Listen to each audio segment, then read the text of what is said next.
it's very helpful to first, I don't know, this is something that helped me to kind of discover what type of learner you are. Like, do you prefer to listen? Do you prefer to, are you a visual learner? Like, what type of strategies help you learn the best? Because it'll be really helpful to you when you go to college and like you can just go to those right away.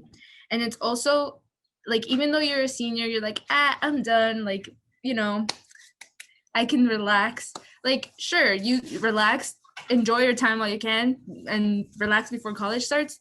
But also, it can be very helpful for you to start kind of just looking at what type of routine do you want to do with college and try to take it as seriously as possible. Because if you take like setting up a routine, finding good habits that you can establish during like your senior schedule, it'll be a little bit more easier to be consistent in college.